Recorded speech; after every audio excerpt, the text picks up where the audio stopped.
Hi folks, thank you so much for joining me today. My name is Greg and this is all about candles. I'm your self-proclaimed Canadian candle connoisseur. Today I have a review for you from Bath & Body Works. This is Raspberry Rosé. I really ended up enjoying a couple of the candles from this collection. This one and Surf Shop in particular. And they looked really gorgeous when they were burning as well. This candle looked beautiful when it was burning. And it had a really pretty pink wax on there. Ooh, this is a strong one. Funky lid, woohoo. A lot of people were saying that this was a repackage of Raspberry Mimosa. And usually, if I disagree with all the repackage rumors, I'll say, to my nose, it's not, but it could be if other people think it is. I'm here to tell you that this is not a repackage of Raspberry Mimosa. I promise you. I burned one of those last year and remember really not liking how effervescent it was, and definitely a pretty artificial smelling raspberry. You'd think that this would be a repackage of Raspberry Mimosa, especially since it's called Raspberry Rosé. But when you really think about it, Mimosa does signal that bubbly effervescence vibe that Bath & Body Works uses so often in their fruit candles, whereas Rosé is not a bubbly wine.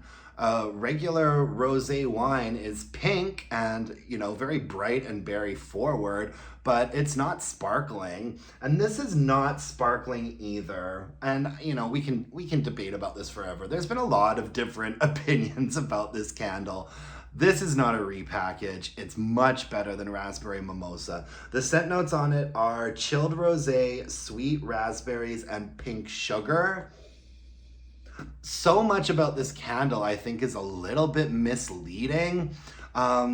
It doesn't have any sort of an alcoholic vibe or sharpness to it at all. Like I said, it's not a bubbly drink smelling candle to me. It's just a really, really smooth, rich, and bright raspberry fragrance. And I pick up a little bit of orange. I haven't heard anybody else say that, so that really could be just me. But there's a smoothness to this and a depth that a lot of berry candles from Bath & Body Works lack. This isn't a really grainy, sharp, sort of citrusy raspberry. This is a really smooth raspberry with some depth. It is quite juicy, but it's also quite rich. And the other scent notes on here, pink sugar, chilled rosé, none of that really makes any sense to me. I'm not picking up any sort of a wine in this candle. There isn't like a fermentation note or anything like that. I do not tend to like candles like this from Bath & Body Works, but I repurchased this one because it also performed quite well. It burned all the way down to the bottom. Right at the very end there, I got a little bit of discoloration. The entire candle liquefied. I could see the wick nickels. I think I could actually get one more burn out of this if I wanted to, and I do want to, so I might do that tonight. But I definitely burned enough of it to be able to tell you the performance was really nice from top to bottom.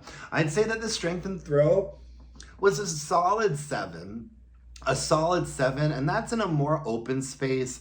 A medium to large space, I would say it got up to a 7.5. This was not a sleeper candle. It absolutely had a presence to it, and it was really nice and fruity and refreshing and lovely. So yeah, I have repurchased it, and I would recommend it to you. I'm on a bit of a roll with the Bath & Body Works candles all of a sudden. I have been going through a lot of BBW candles that I've really been enjoying. So that's good news, right guys? Thank you for joining me today. If you could hit me up with a like, a comment, a subscription, that would mean the world to me. And until next time, let's burn some candles and bitch about it. Thanks folks, bye-bye.